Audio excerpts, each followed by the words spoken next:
মানে এইখিনি আচলতে মই যিখিনি দেখিলোঁ এইখিনি শামুক ভঙা চৰাই আমাৰ অসমৰ মানে স্থানীয় চৰাই আৰু স্থানীয় চৰাই বহুত দিনৰ পৰা যে আছিলে সেইকাৰণে তাৰ এটা অসমীয়া নাম আছে শামুক ভঙা আৰু ইংৰাজীত ইয়াক কয় অপেন বিল ষ্ট্ৰক।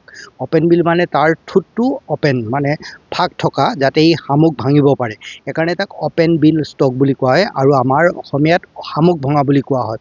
আমাৰ ইয়াত যথেষ্ট আছিলে, কিন্তু এতিয়া শেহতীয়াকৈ দেখা যায় ইহঁতি কমিউনিটি ব্ৰিডিং কৰে, মানে একেলগে বাঁহ সাজি জাক পাতি পোৱালি জগাই জন্ম কৰে। কাজিৰঙা আশে পাশে আৰু যিবিলাক নদীপৰীয়া অঞ্চল আছে, জলাশয় আছে, তাত সাধাৰণতে শামুক ভঙাক দেখা যায়। কিন্তু এতিয়া বিভিন্ন কাৰণতে এই শামুক ভঙা চৰাইটো যথেষ্ট বিপন্নপ্ৰায় হৈ আহিছে, সমস্যাৰ সন্মুখীন হৈছে। বিশেষকৈ আমাৰ কৃষি ক্ষেত্ৰত হোৱা পেষ্টিচাইড আৰু ব্যৱহাৰ, ৰাসায়নিক দ্ৰব্যৰ ব্যৱহাৰ, যাৰ কাৰণে তাহাঁতৰ খাদ্যৰ নাটনি হৈছে ইত্যাদি হৈছে। আৰু তাৰ উপৰিও তাহাঁতৰ হেবিটেট নষ্ট হৈছে, য'ত তাহাঁতি জাক পাতি বাঁহত বা বাঁহৰ এনেকুৱা বাঁহৰ জোপোহাৰ মাজত তাহাঁতি বাঁহ সাজে বা কণী পাৰে, ওখ গছবিলাক পাতে। এই গছবিলাক সাধাৰণতে নোহোৱা হৈ গৈছে, কাটি পেলাইছে। আৱাসৰ নষ্টৰ কাৰণে এতিয়া সিহঁতে প্ৰত্যাহ্বান সন্মুখীন হৈছে। সেইকাৰণে আপোনালোকে দেখিব যে আমাৰ আৰ্বান যিবিলাক এৰিয়া আছে, নগৰাঞ্চলৰ যিবিলাক অঞ্চল আছে, জলাশয় আছে, তালৈও শামুক ভঙা চৰাইবিলাক আহিবলৈ লৈছে, খাদ্যৰ হকে বা অন্য কাৰণেই হওক। অকল শামুকেই নহয়, ইয়াৰ লগে লগে ই অন্য সৰু সৰু সৰীসৃপো খায়। কাজিৰঙা ৰাষ্ট্ৰীয় উদ্যানত যথেষ্ট পৰিমাণৰ শামুক ভঙা চৰাই আছে আৰু আমি ভাবোঁ যে আমাৰ অসমৰ জনসাধাৰণে এই শামুক ভঙা চৰাইখিনিক সংৰক্ষণৰ কাৰণে এটা পদক্ষেপ লোৱা উচিত।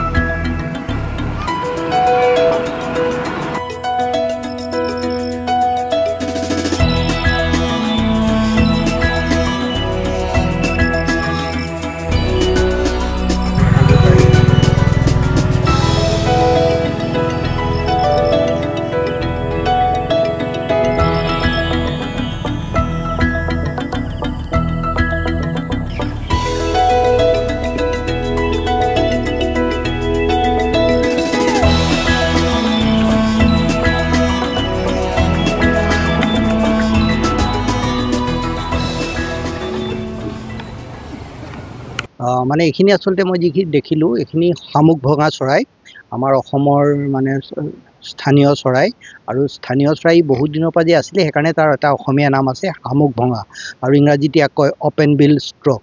অপেন বিল মানে তাৰ ঠোঁটটো অপেন মানে ফাঁক থকা যাতে ই শামুক ভাঙিব পাৰে, সেইকাৰণে তাক অপেন বিল ষ্টক বুলি কোৱা হয় আৰু আমাৰ অসমীয়াত শামুক ভঙা বুলি কোৱা হয়। আমাৰ ইয়াত যথেষ্ট আছিলে, কিন্তু এতিয়া শেহতীয়াকৈ দেখা যায় ইহঁতি কমিউনিটি ব্ৰিডিং কৰে, মানে একেলগে বাঁহ সাজি জাক পাতি পোৱালি জগাই জন্ম কৰে। কাজিৰঙা আশে পাশে আৰু যিবিলাক নদীপৰীয়া অঞ্চল আছে, জলাশয় আছে, তাত সাধাৰণতে শামুক ভঙাক দেখা যায়। কিন্তু এতিয়া বিভিন্ন কাৰণতে এই শামুক ভঙা চৰাইটো যথেষ্ট বিপন্নপ্ৰায় হৈ আহিছে, সমস্যাৰ সন্মুখীন হৈছে।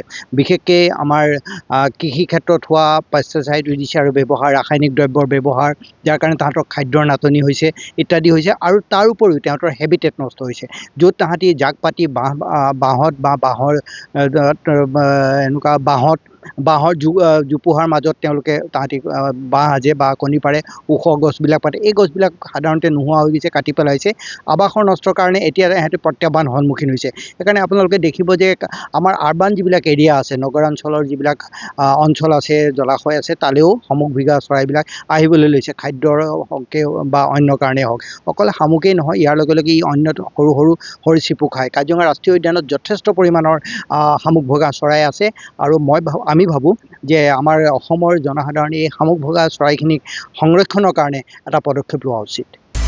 আপুনি বিচৰা বাতৰি পাব কেৱল নিউজ 18 এপত। নিউজ 18 এপ ডাউনলোড কৰিবলৈ স্কেন কৰক এই QR কোড। গুগল প্লে ষ্টৰতো পাব এই নিউজ 18 এপ।